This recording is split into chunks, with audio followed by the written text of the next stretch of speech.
how current is the information in this video, in this documentary? Right. I mean, in terms of thinking about the politics of Uganda, and of that region of East Africa, I would say it's probably a bit out of date. I mean, the fact that Kony isn't in Uganda, hasn't been for some time, I think is an important fact that people do need to understand. I mean, this is still it's a volatile region. There are a lot of instabilities. There's a lot of issues that cross the national borders. And so clearly, I mean, somebody like Kony or Lord's Resistance Army, we don't want to forget about them.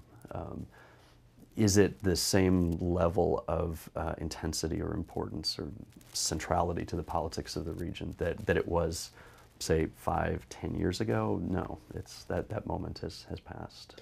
Let me ask you this, because this is one of the things that I think is so capturing people's imagination on this is the whole notion of the abduction of kids. Mm-hmm. Sure. Is that happening at the level that it was happening with when he was very active in Uganda? Right. No, I don't think so. I mean, it's very hard to get reliable news about these things. Obviously, the regions. I mean, the regions in which Kony is active now, or the Lord's Resistance Army, or people that are affiliated with the LRA are active. We don't get a lot of news coverage from them. They tend to be very inaccessible to the outside. I mean, just the fact that Kony hasn't been caught, I think, is testament in part to just how difficult it is to get reliable news and move around in that region. That said, I think it's pretty clear that the level of that kind of atrocity has decreased, and which substantially, probably substantially. I mean, which doesn't excuse it. I mean, clearly this is something that needs to be addressed, and I salute anybody that's willing to take this on as an issue. Personally, do I think this is the most important issue facing the African continent right now? Probably not. I think I wish that a lot of this energy was being directed at other issues that are, I think, probably facing the continent in a more profound way right now. Is this too simplistic a perspective of? I won't criticize anybody that's trying to raise awareness about any African issue.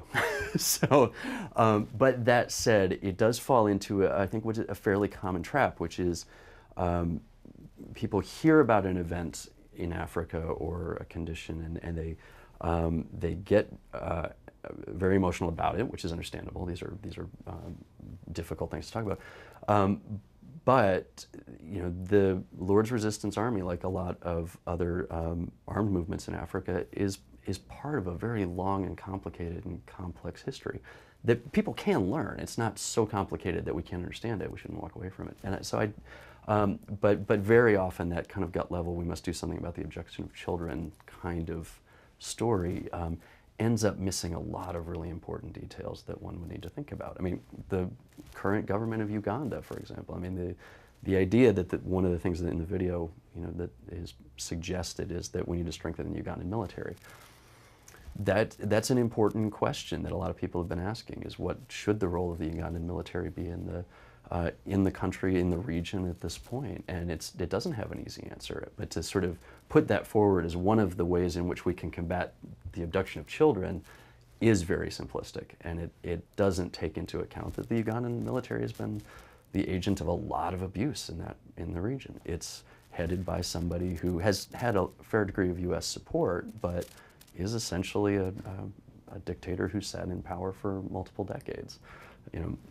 So not to include some reference to that, or at least to point people in a direction where they can learn more about that kind of a background, I think is something I wish that they had an effort they wish they had made.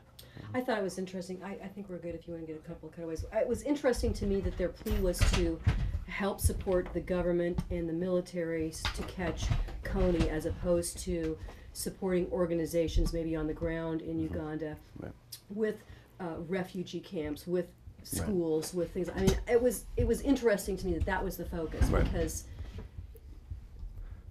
you can't paint one guy as being a villain and one guy as being a savior when it's a lot more complicated. Is that right? Yeah, and but this is the way sort of coverage of Africa, the conversation about Africa in this country happens. You identify who the evil African is that we can hold responsible. Right. Charles Taylor in Liberia, right, Jonas Savimbi in Angola. Let's figure out who the bad guy is, go get them, and then everything will be better. And that's, you know, it's a model that we've seen before, and it doesn't quite work. You know, and in this case, even more so because Kony is basically out of the picture in a meaningful way. Sort of misses the point. It misses, yeah. I mean, the part of this that's fascinating to me is, you know, that, and here's this grassroots call to action, which is great, right? We need that. We need that on lots of different levels. Do we need it on this particular issue? Probably not. You know, or probably not.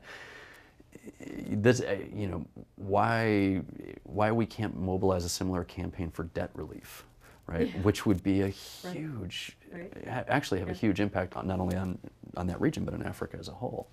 You know, I don't think it'd be any harder to do. It doesn't come with the satisfying, you know, I think Shepherd Ferry kind of poster. I think that's it. It's that you want to have. It's nice. We want to have. We want to have it be black and white. We want to have that villain out there that we can say that's the bad guy, and you know. Unfortunately, let's say Kony's captured tomorrow. How does that? What changes the day after that? Unfortunately, I think the part that might change the day after that would be that this region slips back off the radar for the U.S. and for a lot of people in it. I mean, it would be. I'm sure it would be touted. It would be satisfying to catch him, but then, you know, there's if whatever focus comes out of the video like this, if that disappears just because you have Kony facing trial in front of the International Criminal Court, that's a problem because there are serious issues that need to be addressed in Uganda, you know, in the region. And Kony's capture wouldn't end those. Kony's capture would be basically irrelevant. I mean, it's again, unfortunately, part of what it might do would be to you know, give actors in the region an excuse to say, look, you know, we're working towards security, so we need more military hardware. We're having some success. We're winning this war. You know, so the worst case scenario is it actually strengthens people who are themselves very partisan. But I think the most likely consequence is just people outside of that region stop paying attention, and that's a problem. So I think that would be you know, again, it would be satisfying to catch Kony, but that may not by itself accomplish what I think some of the organizers of a campaign like this are hoping for. I think ultimately what they're talking about is stabilizing the people in the region, right? Right, right, and that's not going to be dependent on whether Kony's captured or not.